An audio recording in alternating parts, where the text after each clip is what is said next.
Hi, I'm JP. And I'm Adam. I've never seen Lost. I have. I'm told that it's good. I liked it. I'm told that it made sense. Sort of. But we're watching it out of order. So it definitely won't make sense. But it might still be good.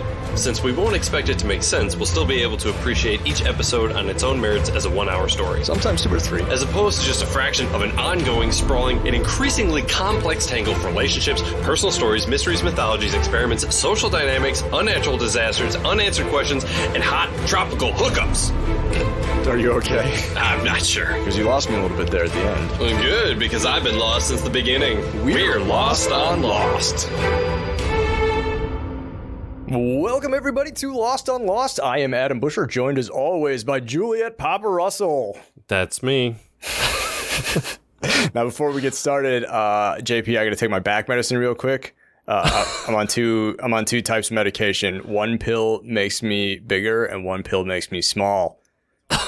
Today we're talking about White Rabbit, the 5th episode of season 1 and the 5th episode overall. Our central character is a reluctant leader of the middle section survivors and everyone's second favorite drunk as fuck medical practitioner, Dr. Jack Shepard, MD. White Rabbit takes place on the 6th day after the crash of Oceanic Flight 815. JP? That's me. Got a recap? I do. Let's have it. On this episode, our survivors struggle with consuming enough water. That is, unless you're Joanna. Has anybody seen my dad? Claire's condition worsens as she begins to faint more than a Victorian-era housewife. Has anyone seen my dad? And we're told that Kate is a Gemini. No shit, Sherlock. My dad was just here. He must have gone out for smokes again. And Locke and Jack have a sweaty roll around on the ground together. I've had a lot of dreams that start that way. Jesus. We have a guest today. As we do. Just like we did last episode and the one before that and the one before that. Yeah. Welcome to the show, Chrissy. Chrissy. Hello. Thank you for joining us. Chrissy, we like to ask our guests, what their relationship is with the television program Lost. Are you a fan? Have you watched it before? Did you watch Lost in its original run? Am I a fan? That's a big question. I feel like I am not so much a fan as I am closely tied to it, much like the central character, very reluctant. So I did not watch it during its original run. It just wasn't the kind of thing that my family was watching. Instead, we were watching all of the different versions of CSI that were on at the time, because I think there were like 4, maybe. So that seems like a really low number. Yeah, maybe it was 5. I don't know. Okay. But yeah, so I did end up watching Lost eventually, but it wasn't until I wrote it down the summer of 2012. Okay. I had chosen to stay on campus for a boy that I had just started dating, and then he immediately broke up with me. Aw, loser. So I was like alone on campus. All of my roommates were gone, and I was just very sad. So I was working at this sushi restaurant that was just going bankrupt, and that was the only time I had contact with people. So then after each of my shifts, I would bike home and then just get really stoned and watch Lost. Like the foundation of this story sounded like kind of a bummer, but then you got to the end and I was like, fuck yeah. All right. Yeah. Sounds pretty good. And loving it, or maybe not, but single and just baked watching Lost. Yeah. It's not bad. I can think of worse nights, Yeah, it's either the exact way you should or the exact way you should not watch this show. I don't know which one it is, but we'll figure that out. There are 2 ways on... I don't know which one that is, but... Yeah. Right. I mean, all the cliffhangers gave me something forward or something to look forward to, I guess. But you watched the whole thing then, so you've seen it start to finish. Okay. Yeah, so I think I must have some kind of feelings about this is what I should turn to when I'm not feeling good now, because I started rewatching it at the beginning of pandemic. Oh, no. So I was doing a Discord group watch with a couple of friends for a bit. And I think we got to mid-season 2, but then we got into a fight about boundaries, with COVID and stuff. So then we stopped watching it. Okay. Well, when you're not watching Lost by yourself, stoned out of your mind, what sort of things do you typically tend to watch? Are you into sort of prestige television? Are you into network comedies? What sort of things do you watch? So I tend to just watch the same things that I like over and over again. Like it's just a huge comfort to me.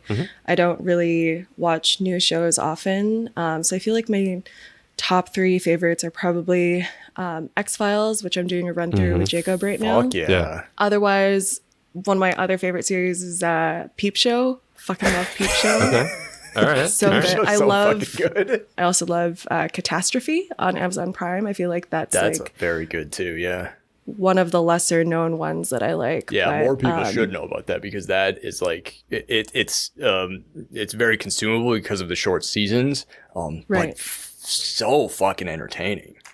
Yeah, it's so funny, and they're also still able to make it so sad.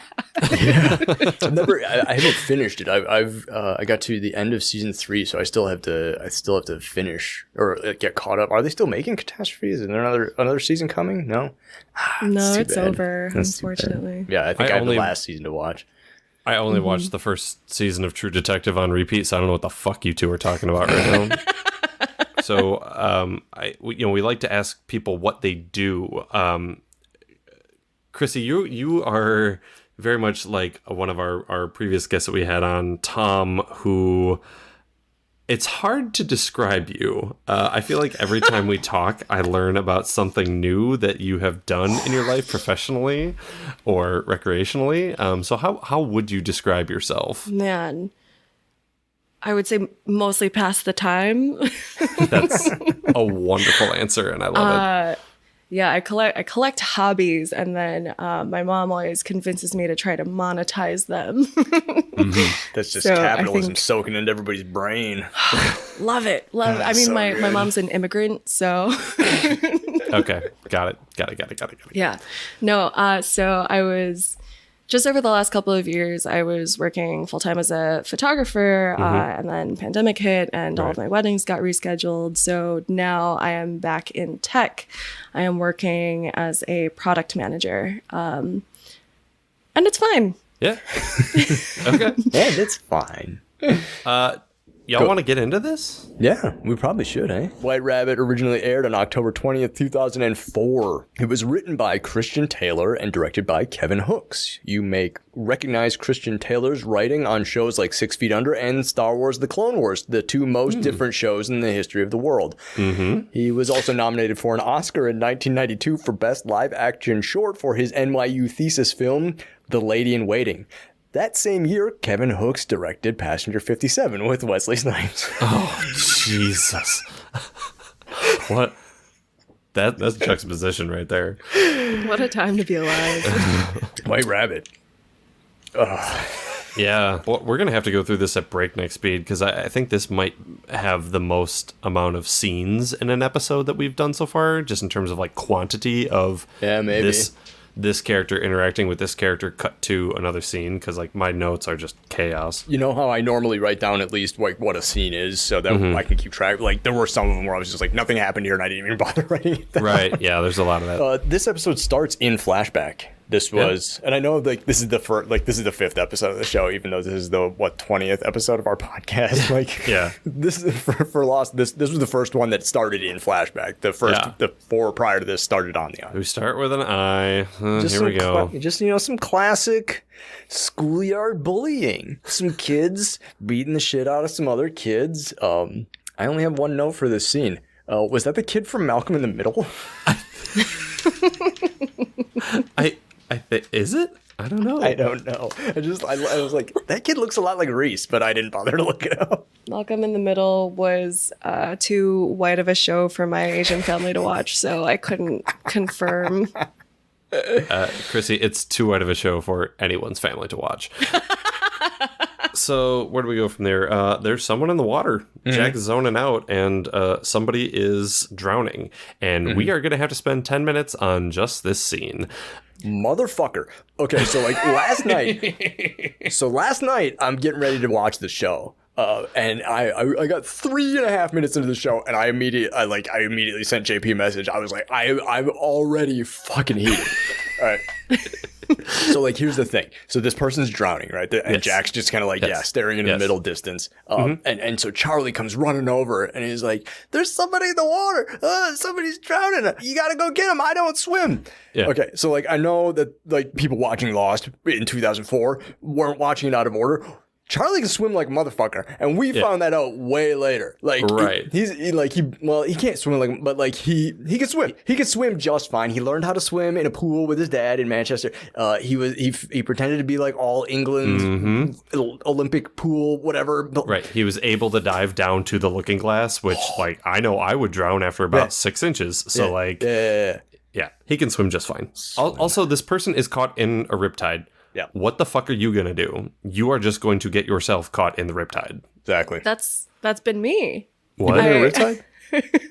I have been the person caught in the riptide. Oh, shit. And then one of my friends, the Charlie, ran out to go get friends. And the first person who tried to save me also got caught in the riptide. Oh, shit. So then our second friend had to come and save both of us. Fuck. So this scene was really like... Oh my Jesus. That's honestly like something that terrifies me about swimming in like the ocean is riptides. Well, yeah, and I could have been like, Joanna. What's it called? Thalassophobia or whatever, like the fear of like abysses and shit like that. So like I would never even put myself in a situation to be caught in a riptide. Fuck, that's terrifying. Well, okay, I was sure I was going to die. Did you do the thing where they're like swim parallel to shore, or like did that help? Did they have to get a helicopter? No, I didn't learn any of those rules until after. So instead, what I did was let the waves crash over me and think about how I was surely going to die in that moment. Just started making peace with it, like yeah. Jesus. So you know, I was thinking about this because like I can tread water. I'm not like an Olympic swimmer or anything like that. Like I grew up around water, but I was like, man, I don't like just swimming that distance. I would be exhausted. And I was like, man, if only they had something to like make this rescue process easier. If only there was some sort of flotation device under every seat of a fucking airplane. That's the fucking next thing I wrote. I was like, there's a plane full of flotation devices 40 feet from there. Like, why? But it's also like going back to, Charlie was there. It's also, they said that there were 47 people on the island at that point, and you see the crowd of them gathered around the shore. Nobody else knows how to swim. That's my third note. Why didn't anybody else go out and help? There's one person drowning. There's 46 people watching. There's nothing but life. The whole thing is just the fuselage of the plane is filled with bodies and life jackets. Well, now, guys, someone did try to help. Jack gets halfway out there, and he's like, I think I'm where my drowning friend is. And who does he come across? Fucking class clown. Boone. Boone is always just trying to help out. Oh, man. And this is just such classic Boone, too. Just like getting out there, doing his best, and making He's like, I brought pens. Yeah, making a fucking mess. God. Like, where did he even come from? Jack was just like, I think I'm about there. I'm going to go under the water. And he just found this poor, dumb boy with his sloppy haircut drowning. And I was like, just put him back under the water. Just leave him. He's better off. He pulls him up. He's like, oh, this guy's dead already, and just lets him go and keeps swimming. Yes. So in that process, Jack is already exhausted. He doesn't have enough of strength to save Boone and get to Joanna in time, and Joanna drowns. I liked this shot though. Right before this happened, though, he gets Boone back to the sand, and he turns around to go out and head her, and they had this big pulling up, like it must have been a crane or a jib, something like that. But like this cool shot of just like seeing all the crowd of 45 fucking rubberneckers, and just like, and Jack like going back into the surf. I was like, that's a cool fucking shot back in the beginning of Lost when they were still taking time to do cool shit like that. So I just want to take a second to point out too, like even for so early in the show, we know that Kate is also like a sporty person. Mm-hmm. I cannot believe that it would be within her character to hang back at the shore. This This is just Jack's Kobayashi Maru. Like, this has to be his dilemma. He has to be a hero. Yeah. Kate comes to comfort him, but he's like committed to wallowing. You tried, Jack. No, I didn't even try. Remember just a couple of moments ago when I mentioned that cool shot of he 100% tried. He went he's just yes, a person died, but like Jack's just feeling sorry for himself here. Like, so then we get into something that is really bothering me. Do tell. So Jack's dad is in the water. Yeah. Now, I understand that later on in this episode we have a really good sort of spooky talk with my sweet baby boy John Locke. We've watched quite a bit of this show that has happened chronologically after this episode. Most of it, in fact. Yeah, right. if this were at all a realm of reality where these characters act as if people in the real world would act, Jack would end every one of his sentences with, "By the way, I saw my dad in the jungle." Because this is some fucking bonkers shit. When he's chasing his motherfucking dad around this island, I was standing up doing karate kicks in my room. I was so frustrated. I'm like, we just don't bring it up. We just don't. This informs no decisions moving forward. It's just, oh, my dad was on the island, and I've moved on with it. I'm fine with it. Like, this is insane. Chronologically, this is within like a week of finding out his dad's dead. Right. Like, his dad died shortly before the return flight to Los Angeles. Yes. Yes. This whole concept is insane, and I love it. Okay, to be fair, though, what I will say is that like one of the big themes of this episode is like, oh, Jack needs to be a hero.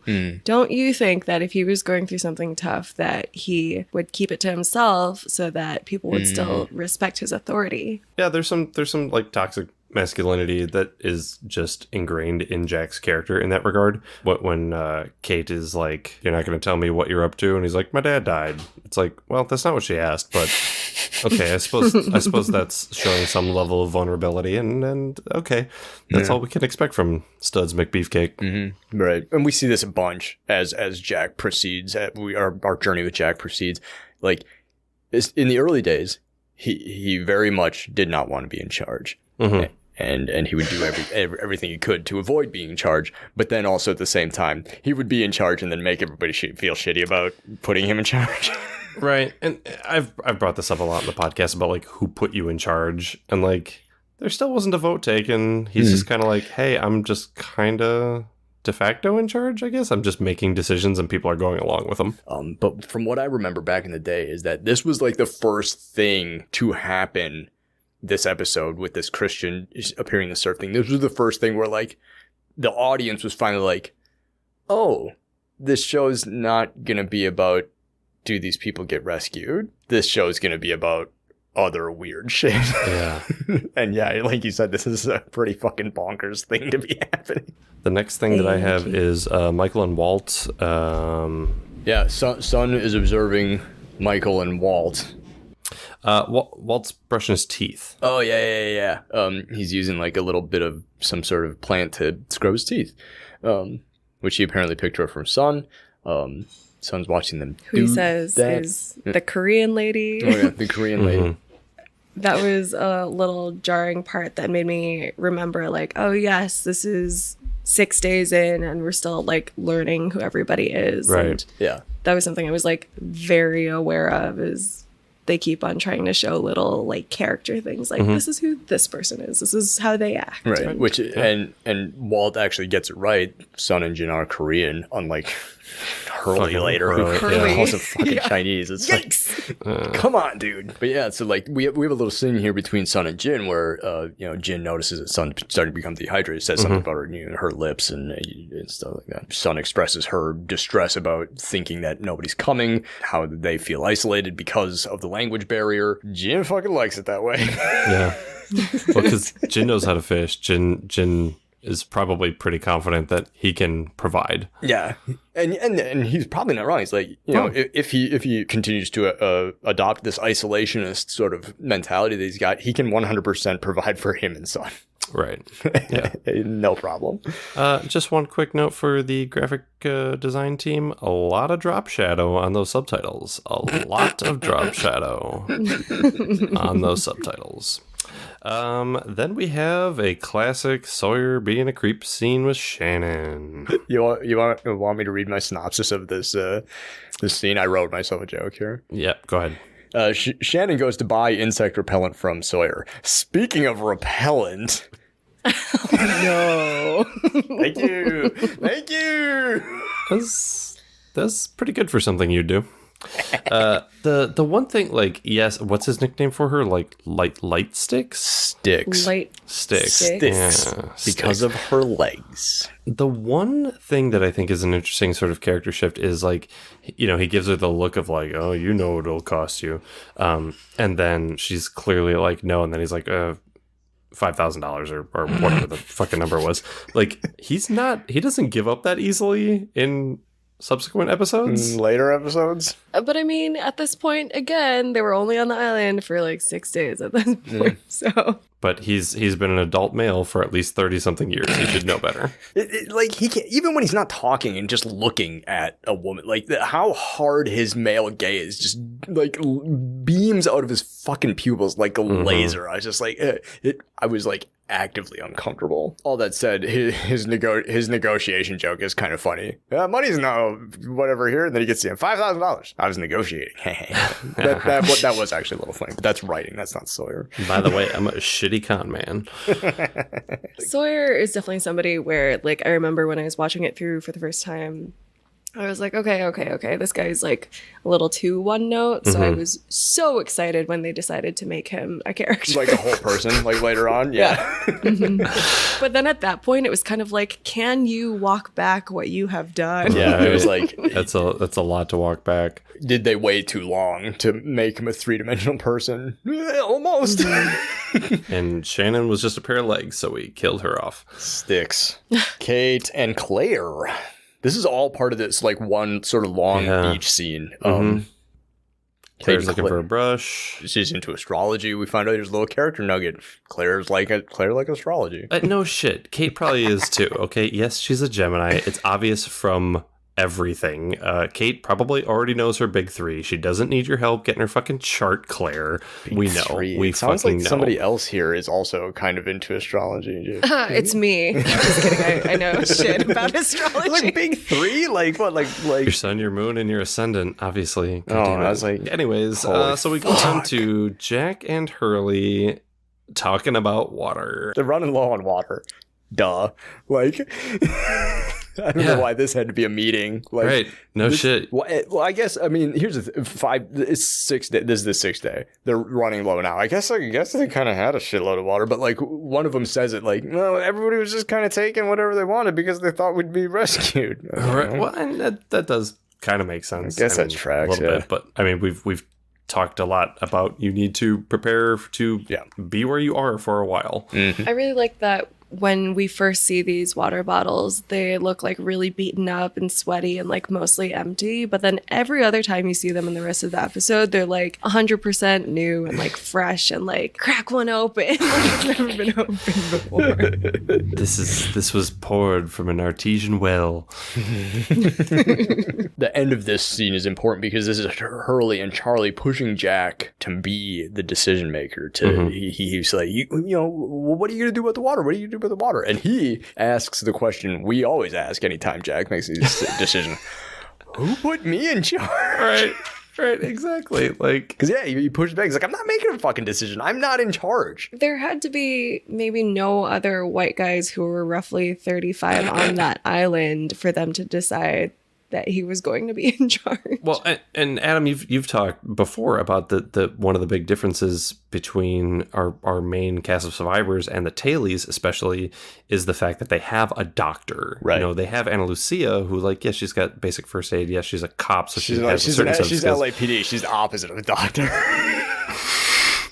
She's Michelle Rodriguez, who only ever plays Michelle Rodriguez. Yes, but And she's a strict cop. That's so good. she's high with the law and low with the jeans. But so the fact that Jack has had to very much take the lead in all of these sort of medical things, sort of just is the segue to him making the other decisions as well. He is default de facto leader because of his medical authority. What if he was just a fucking chiropractor?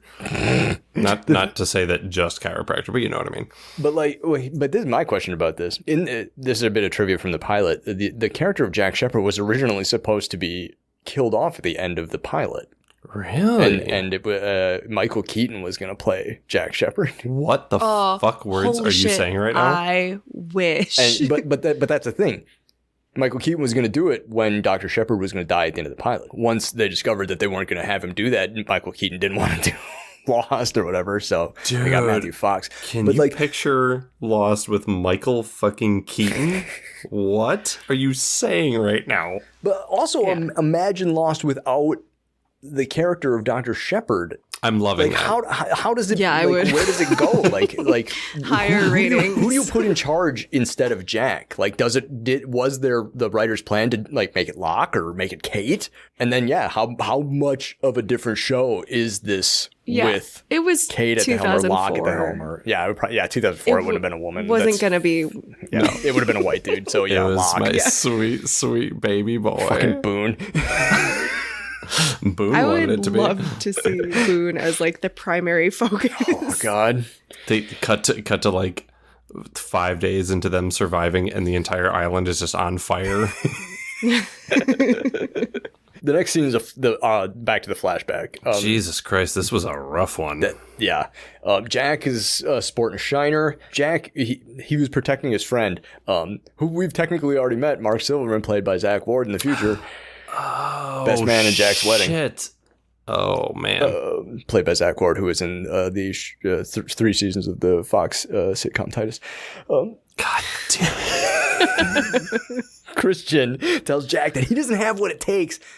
And this is interesting. To be able to handle failure. Normally you'd be like, oh, you just don't have what it takes to be a super, whatever. Christian's like, people are going to fail. I fail all the time.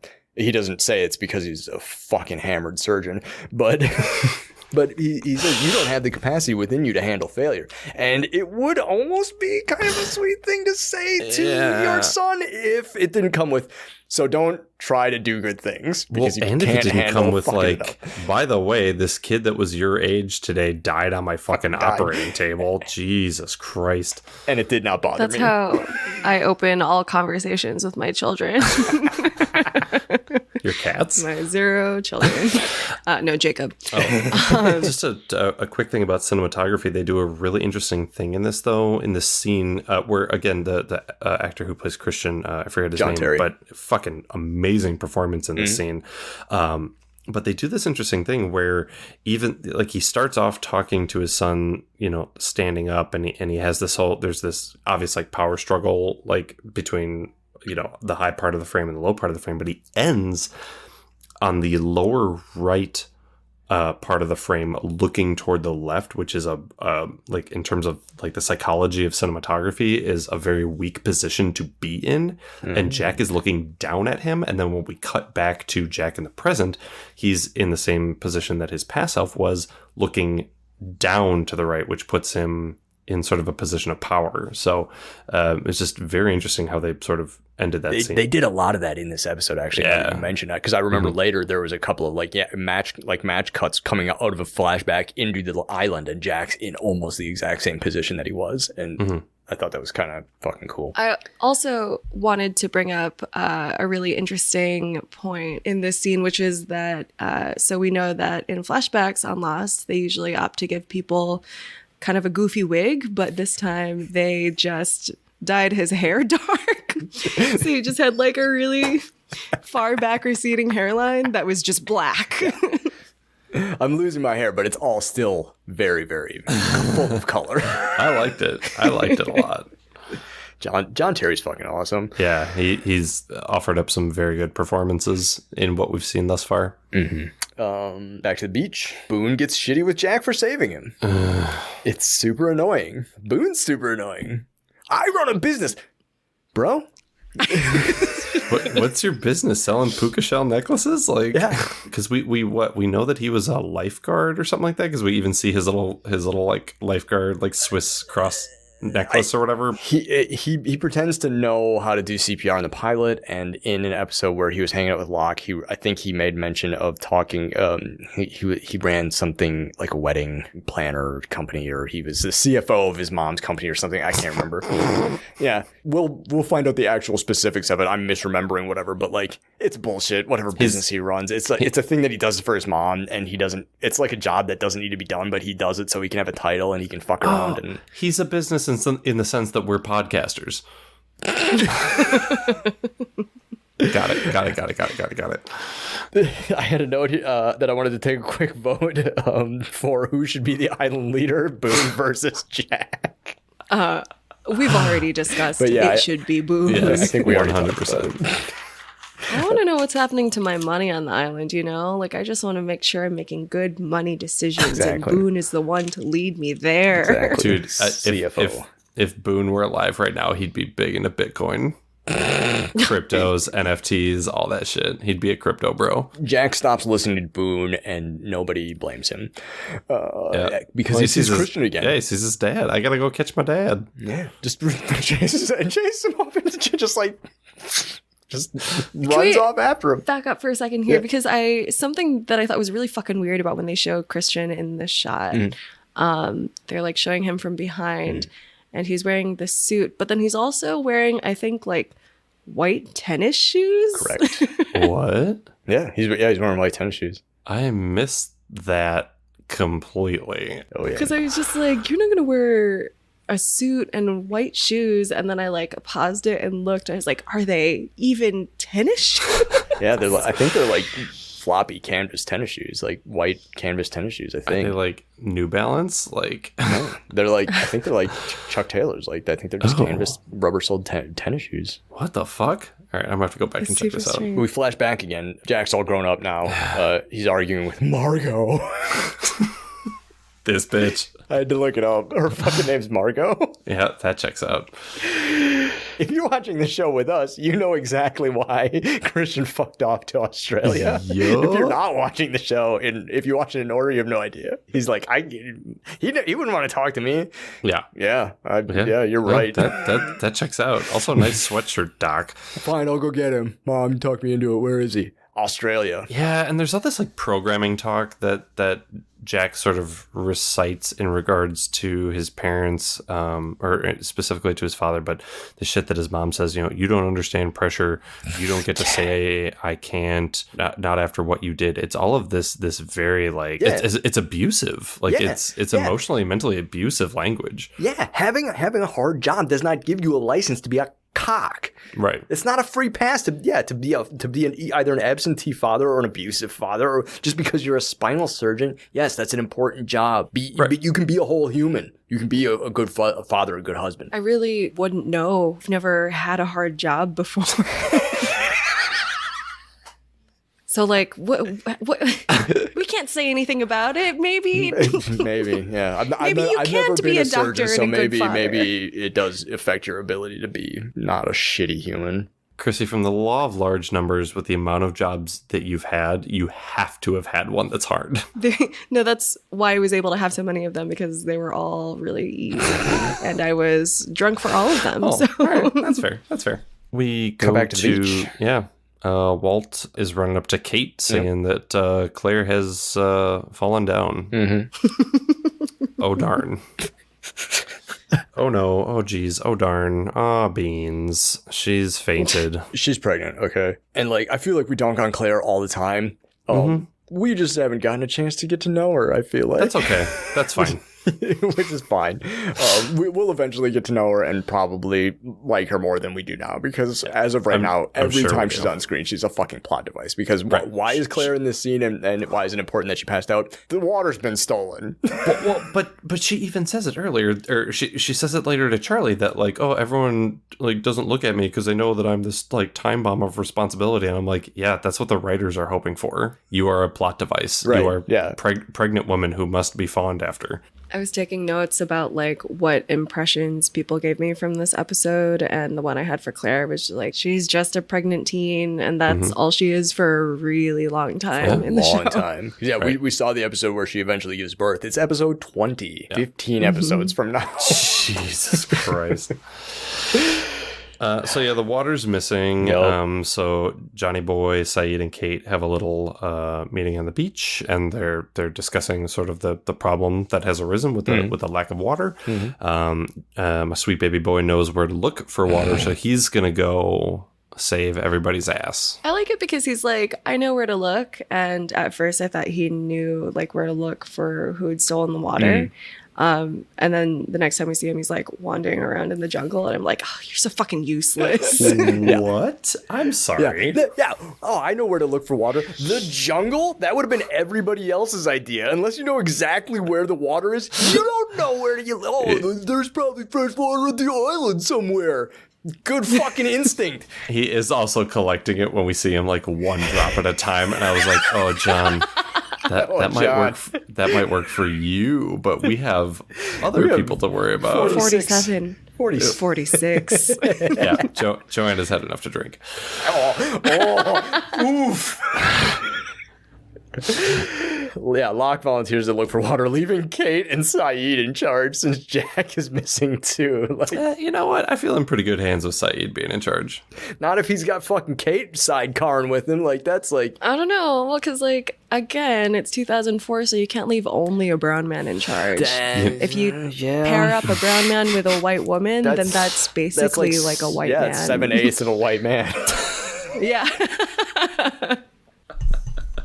If you add up both of them, they're making 30% of what Jack makes. Off the record. This is off the record. Come and fucking get us, ABC. I don't give a fuck. I'm scared.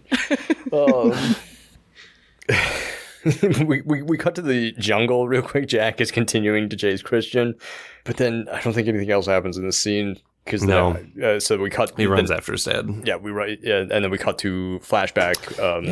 Into Australia now. Well, and this is what I was talking about when sort of the hotel person who's helping him sort of be the world's worst Columbo. He says something about like, oh, I don't think anybody was gonna rent a car to your dad in his condition. He's like, my father was the head of surgeon, and it's like, dude, this guy. Do you know who I am? Right, this man has abused you your entire life, and here you are, like it's this pre-programmed response that Jack has to this to be defensive and to try to like honor his father's name, even though he, I'm sure when he finds out his dad's dead, it's a relief. Well, and the amount of guilt that he's carrying because his mother basically, before he left said, "This is your fault that he ran off."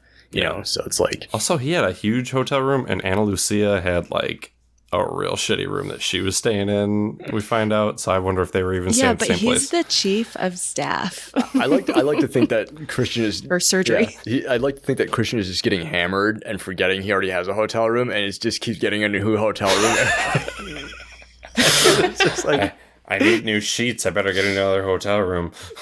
This dude is so fucking drunk. They open the drawer and there are like 2 empty like huge bottles, not like comp mini bar bottles some fucking of booze, Johnny like, Walker. Yeah, like this dude's. But then I was also hard. like, why did he put them in the drawer? Right. What drunk cleans up after themselves? Was there empty on the floor or in the bed? He thought it was the safe. I can lock that up and maybe the whiskey fairy will fill it up for me in the morning. Gotta put this in the old Fort Knox. Cut back to the jungle. Yep. More chasing. Oh, man. Dad again. Jack, though, not watching where he's going, takes a little spill. Takes a little spill ski. What was the Chris Farley movie where he just like falls down that hill? Yeah. It kind of reminded me of that. I was like, dude is fucking just keeps falling and falling and falling. Yeah. This is where Jack dies, and then a new character is introduced, played by Michael Keaton. Yes. Oh, fuck yes. No, he quantum leaps into Jack's body. Michael Keaton is playing Dr. Sam Beckett. Oh my god, I'm hard as a rock right now. Oh boy. So he rolls down this hill, and then he's hanging from the cliff, and he's hanging there. And as soon as he was over the cliff, I was like, Locke's gonna save him. Matthew Fox does a really good job of like looking exhausted.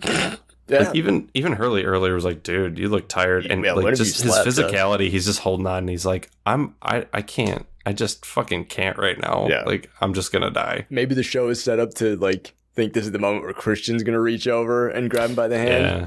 But it's Locke, of course. It's his new dad. It's his new pop. But then also, like, when Locke goes to reach for him, he's, like, super calm and is, like, smiling. Iceman. Like, take my hand. I had a quick note here. Are Jack's stitches better? You remember back in the pilot when he had a huge, gaping, bloody wound on his back? They just ripped open. Yeah, he's fine. He's fine. 6 days to recover from a gash in your back that size. I slept on the wrong side of the pillow last weekend and my neck still hurts. Give me some of your back medicine, Adam. Yeah. Locke hauls him up over the cliff, and It was pretty erotic. he's like, "Are you okay?" And they're just like, "Yeah," like basically cuddling. And Jack just goes into a laughing fit, which I 100% do not blame him. Like, he's exhausted. He almost died. He's hallucinating his father. Like, things can't get any worse, but they can't.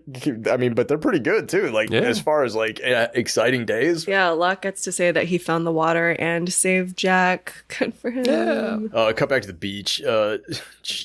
Charlie's ministering to Claire. Claire regains consciousness.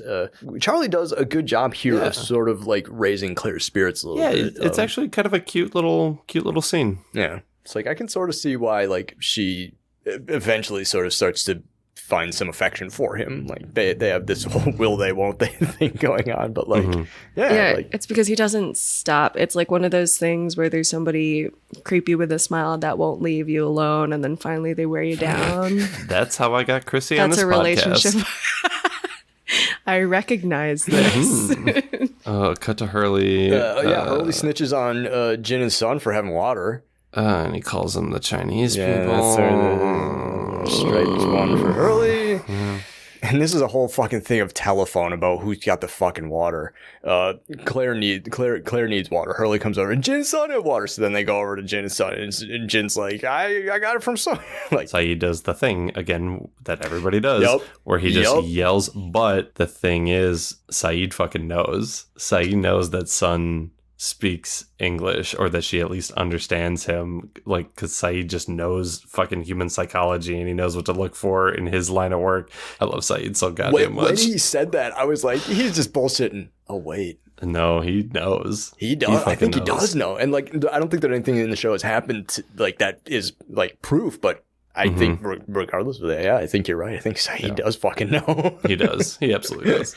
So they're like, oh, Sawyer's got water, and we'll stake him out. Let's find where his stash is, which happens immediately. He like, and it must be 15 feet from the beach. Like, he just like goes into the thing, and it's just like a pile of bullshit there. Like, I gotta go visit my friend. Mostly cigarettes. Yeah, I gotta go visit my two friends in the woods, Paul and Maul.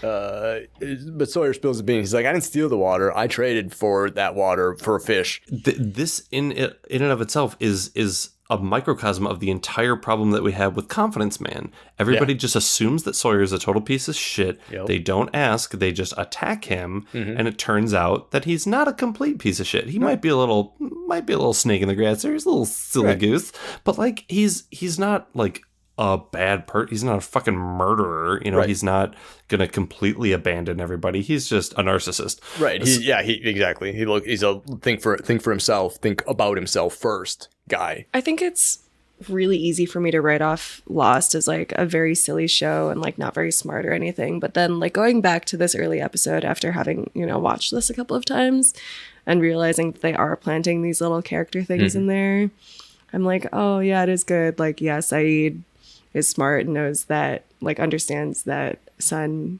knows English and like Sawyer isn't 100% a bad guy. Yeah. Like, I think that's actually very good. Yeah. So Sawyer says water is valueless because it's gonna rain soon.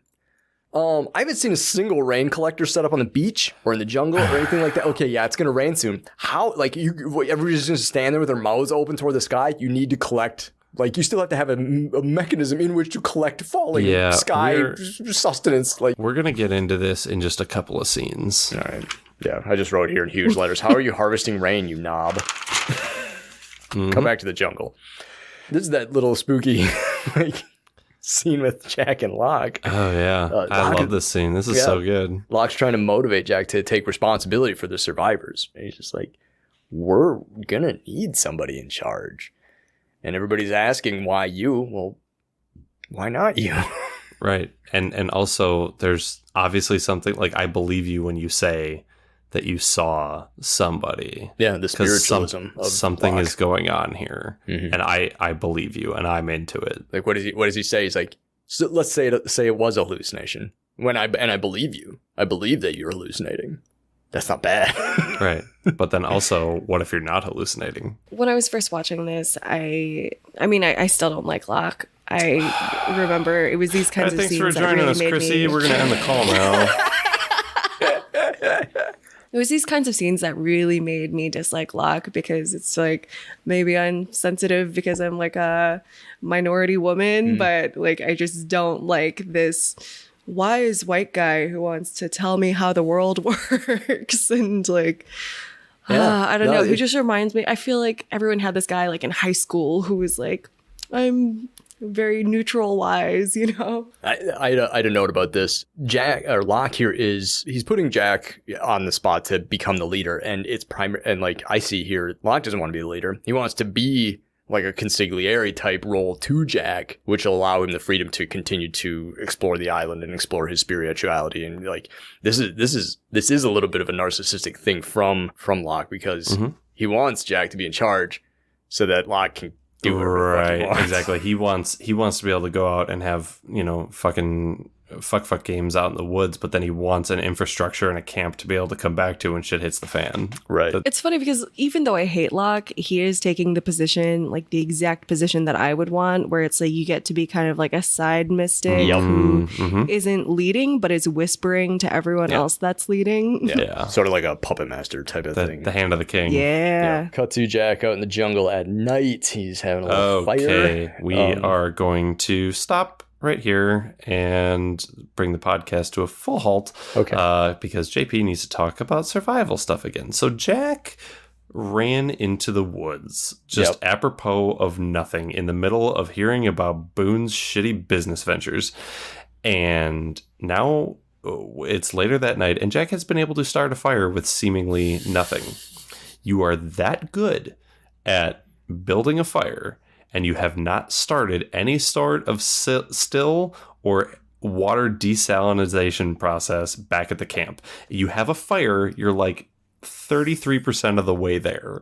Thank you. Like, if you can start a fire and you have a plane full of metal and tubes and plastic, you could be desalinating water by the fucking gallons. That's all I have to say about that. The audience cannot see me nodding profusely, but yep. All right. And then he finds a fucking cave. No, well, the quick flashback here. This is where we find out that Christian's dead. He died from an alcohol-induced heart attack. Man drank so much that it made his heart blow up. It's also the nicest / biggest morgue I've ever seen. With just the harshest coroner. Yeah. He like wasn't being sensitive about it at all. Nah. He was just like, for a man his size. Oi, cut. Is this your dad? I wanted him to put a number on it, like, because he says, we did a tox screen in his blood alcohol. I was waiting for him to be like, 2.8. It would have killed 7 men. It would have killed 7 men. However, he was. Claire. We found him doing a Sudoku puzzle. So Christian's fucking dead. Like, now we get it. They're like, this is how Jack knew he was hallucinating. Christian's dead. Christian fucking died. Come back to the jungle. Jack sees Christian again and chases him off to the whatever. And here's my little jump onto your survival thing about the desalination, the fire thing. Jack grabs a torch out of the fire. That's not how torches work. Torches aren't just sticks that you set the end on fire. That's not how that works. Nope. It would be a little glowy for a couple of minutes, but and then that's it would about and then it would burn out. be real smoky, and it would get in your eyes no matter what direction you were from being downwind. This is so hard for me to hear because I take all of my survival skills from Lost. Well, thank God you've never been in a plane crash. Jack follows the hallucination into the caves, which have a spring of some kind, along with... Yeah, they have springs. Great. They also have a fucking pool full of goddamn haunted dolls, man. Yeah. No, that is when you turn around and you go the other way, my man. You don't mess around with that shit. Loved this part when he looks down and sees the like spooky haunted doll in the water, and then in the background you start hearing like the distorted version of that like emotional theme that they play. Nope. Haunted doll. Bye. This looks like a really nice place. Get out. Too bad we can't stay. It's an old Eddie Murphy joke that I love. So yeah, there's not only is there spring here, there's more bits of the plane and more luggage and a coffin. That's apparently made out of fucking like particle board. Yeah. Flashback. This is Jack at the counter of the airport, arguing with the gate agent, whose name is Chrissy. His name is Chrissy. I promise we didn't do that on purpose. We see Jin see Jack, and so this is our first little off-island, chronologically anyway, character connection in Flashback. But yeah, he wants to take the airline doesn't want to take the body on the plane, and Jack is under the impression that if he just does the thing where he complains about it enough, they'll let him. Mm-hmm. Excuse me, miss, I have a white penis. I don't think you understood that part when I said I need to put this fucking dead body on the plane now. Despite any, international health regulations about the transportation of, of remains. Yeah, which are significant. But Chrissy, he's the chief of surgery. Oh, right this way. We'll put the body in first class. Cut back to the cave. He opens the coffin. It's empty. Oh. So Jack smashes it to bits. He has a little bit of a tantrum. Yeah, but it's also it's symbolic. Yeah, it's and cathartic and all that, whatever. This made me think of that scene in Kill Bill when she punches through the coffin, and I was like, maybe it's not that hard. Because he just smacks the coffin and then it apart, bursts into bits. If we can get some crowdfunding, we will get a casket, and Chrissy, we will let you go to town on it, just like with a bat. We'll let you punch it, Street Fighter style. Set it on the sidewalk. You get 90 seconds to wail on it. See how much. We'll do like an Instagram live or something. This is our Mythbusters episode of Lost. And this is where I'll bring back the white shoes thing. It's supposed to be a body in a coffin. If they wanted to go full blown with the body in the coffin thing, like when a body's put in a coffin and prepped for burial and all this stuff, a lot of times the back of the suit isn't complete. There's all kinds of tricks about that, and I think bodies are oftentimes buried barefoot, and so that's the white shoes thing. It's that was supposed to be one of the indicators to the audience, like a subtle little Christian's dead. Again, I'm just always so surprised when Lost does something detailed or clever. Come back to the beach. Guess who stole the water? Fucking of course, this fucking Tommy Bahama motherfucker. Oh my god, what a dumbass. God, again, his sort of heart was in the right place. It's just not attached to his brain. I just love that Boone was like, I tried to give her a soda. Yeah. What? A 6-day-old been baking in the tropical heat soda? That was your first idea? What the whatever. Hey, pregnant lady, drink this hot Kool-Aid. This is the big speech that a lot of Lost fans know. This is the thing that it's actually a pretty well written speech. The big takeaway. If we don't learn to live together, we're gonna die alone. Yeah, that was super good. I like that. I looked it up. This cue that you were talking about, Chrissy, it plays in the caves, and it plays again here over this final little montage where Sawyer comes over and busts Boone's balls a little bit. He's like, "Yeah, it feels to be the biggest fucking asshole on the island." And then Kate and Jack are sitting down and having some water, and then Kate's like, "What's going on?" He's like, "My dad's dead." And so this music is playing throughout. This cue that plays over the end here is called from the official Lost season 1 soundtrack. It's called "Win One for the Reaper," and it's a variation on a larger theme called "Life and Death," which plays a ton throughout the show. Yeah, they got a lot of mileage out of this, not only this larger theme, "Life and Death," the song itself, but then this "Welcome to the" or "Win One for the Reaper" plays a lot, especially when a main character ends up dying. So it's so dumb because like anytime I hear that little emotional theme, I get like pretty teary. It doesn't matter.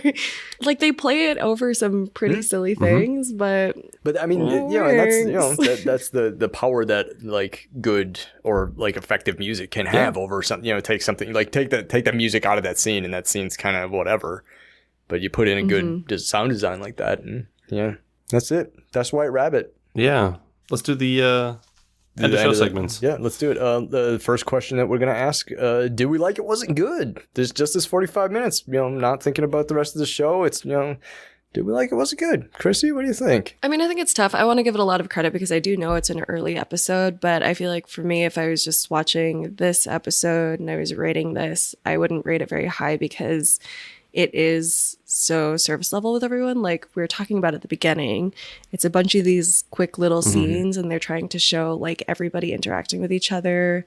You're trying to like give some big new character details. It just feels like a big summary of everything without really anything happening. Sure. Yeah. It's like a lot of stuff and not much at the same time. Sure. It's broad, not deep. Yeah. Yeah. I liked it. I don't know if it's good. Sure. There are some interesting character things that are foundational stuff that happens in this episode that I like a lot. I got to the end of the episode and it didn't make me want to run out and watch the next one right away. Maybe was that because of a lack of a cliffhanger? Was it whatever? But I got to the end of it and there have been episodes in the past where as soon as it's over, I was like, I got to see what happens next. This one, I was like, if this was 2004, I can wait a week, no problem. JP. Yeah, I mean, I liked it. It is exactly like you guys said. It really doesn't drive the plot forward a ton. It's like, hey, at the end of this, we're still just lost. But it provides a lot of really good character nuggets that will be drawn upon later. It makes me wonder what the fuck happens between the pilot and this, because I'm like, this to me feels like this should be like right after the pilot. So I did like it. It wasn't, like you said, it wasn't like, oh God, I gotta watch the next episode right now. But like, it was good. I was gonna say, I do feel like for an episode of Lost on Lost, this kind of episode is like one of those ones that is necessary every now and then just to ground you. You just like need something to check in and be like, this is who everyone is. We need. This is how they work. Big time. Lost MVP. Let's do it. Lost MVP is our favorite character of the episode, minus your memories, minus your context, minus anything external to White Rabbit, just this 45 minutes. Who is your Lost MVP, Chrissy? JP is going to be really unhappy with both of my answers. Oh, no. I already know where this is fucking going. My Lost MVP is Boone. Oh, shit. Oh, shit. What in the flying fuck is happening right now? He's trying his hardest. He tried to save someone. He was trying to, I don't know, get some water for something well-intentioned, I guess. I didn't totally understand that. He tried to give Claire a soda. I don't know. He's just trying. And he does bring up a good point, which you all said you already talk about often, which is who put Jack in charge? Listen, Chrissy, the villains never perceive themselves as the villains. Hitler thought he was doing a good job. Jeez. Adam, MVP. JP's going to like this. John Locke. Oh, yeah, baby. And strictly for the fact that he, I was always a fan of the exploration of how the island affected characters in their own personal spiritual journey, like not necessarily like a religious journey, but like a spiritual journey, like their own spirit and stuff like that. And the only person to really like embrace that from the beginning was Locke. And this is like the first, like, at least here on the podcast, this is the earliest sort of Locke embracing of that we see. And so that scene in which he was like I said, sort of like selfishly thinking about himself and how he can continue his own journey. But yeah, like that little scene is like, okay, this is a if nothing else, a man trying to make an exploration of his own spirituality, which I found kind of interesting. So yeah, JP, lost MVP. Chrissy. The Chrissy, gate agent. the bitchy flight lady. Chrissy, the gate agent. Listen, it's hard working anything customer facing, anything retail, anything where you just have to deal with people. Airports are stressful. And now we have this American coming up to the ticketing counter just saying, you need to get my dead dad on this plane. And she does a really good job. I mean, this is 2004. She could have just picked an air marshal out of like any old corner of the concourse and just had him tased to death. And she did a really good job of just being level-headed, and I appreciate her professionalism. She's the real MVP. Especially when Jack started like saying her name to like try to connect with her. She did a great job of not just like flipping out at that, because I hate it when strangers try to connect with me that way. Mr. Shepard, oops, beep, bap, boop, just a little computer work there. Actually, you don't have a ticket on this flight. Get fucked, mate. Don't call me Chrissy. You don't know me. Yep. All right, the other half of this bit, lost forever. The person in this episode, here in White Rabbit only, no memories, no context. Who could we really have done without? Chrissy, what do you think? John Locke. I'm sorry, you were kind of breaking up on the call there. Go ahead. I couldn't quite hear. John go ahead and Locke say it again. Yeah. Feels good. Lose him forever. Because, again, I just want to say, I don't know why he decided to adopt the attitude of a pickup artist. He just is so smug. I don't know. Hate him. Smugness is not an attractive quality. Adam? Boone. No, it's my turn. How could you? Because this is the opposite. Like, Chrissy did Locke and Boone for MVP and Forever. I did the exact opposite. Boone and Locke. So y'all two cancel each other out, and mine are the only true ones. So. Boone, he stole the water. That was a shitty thing to do, regardless of your intentions. And he can't even fucking drown right. Like, he can't even drown right. Boone. Take a walk, man. How long was he under the water? Just like exactly. Looking like Samwise, like, oh yeah, I forgot I can't swim. It's too bad he didn't survive until Greatest Hits. He could have been the one to do the Charlie swimming thing, because he can hold his breath for fucking ever, apparently. Yeah. Whatever. Oh my JP, God. Lost Forever. Mark Silverman. Listen. How dare you? That fucking kid. You're just getting the same left hook delivered to your face over and over and over. Where's his dad just teaching him like one karate move? Like, just like, man, you got to stand up for yourself a little bit more. Okay, to be fair, he was still standing. He was taking a lot of big hits. He was being held up. His eyes were open. Yeah, that's fair. Burning questions. Lost famously brings up things and doesn't necessarily answer them right away. Chrissy, did you have a burning question? Something that came up in this episode that did not get answered that you hope either has been answered previously or will be answered in the future? I don't think this is something that was ever addressed, but what was Boone looking to do with the water? Slip and slide. Because at the point that he tried to offer Claire the soda, he would have already had the water. Yeah. So what was he hoarding it for? Yeah. Good point. Adam, burning question. I brought it up earlier, but like, where were the flotation devices? Did they burn all that shit in a signal fire on day 3? Like, Joanna didn't have to die. Or maybe she did. I don't give a man. Whatever. JP, do you have one? We've kind of talked about this before a little bit, but like, Sawyer has everything. How does Sawyer have everything? Like, how did he get everything? Why do people allow him to have everything? Like, it's just what happened in like the 2 days of the show that we haven't seen, where Sawyer has all the resources. He got to the island and borrowed one of Boone's pens and then wrote his name over everything. And they were like, "Oh, you have to respect that." I guess that belongs to Sawyer. Holy shit. SAZR? I think that says Sawyer. I don't think that dude can spell. What if it says that on Charlie's knuckles? And open Photoshop. Okay, I'll get to work on that. Yeah, go ahead and get on that right away. Chrissy, thank you so much for being on the show. Thank you for having me. This is fantastic. We already have you on the list for at least one more episode. Hopefully many more than that. Yeah, absolutely. Do you have anything you want to plug? No, I have nothing to plug. That's right. Friendship. My friendship is what I would like to plug. That's actually probably one of the best answers we've had so far. That's very good. That's good. That's very good. Let's see. If you're trying to be lost with us, please check out our next episode. We will be watching season 1, episode 9, Solitary, featuring Saijara. Oh, fuck yes. Now we're talking. Okay, well, thank you for listening to this episode of Lost on Lost. I'm Adam. I'm JP. Do you have any idea what's going on the show? Nope. Me neither.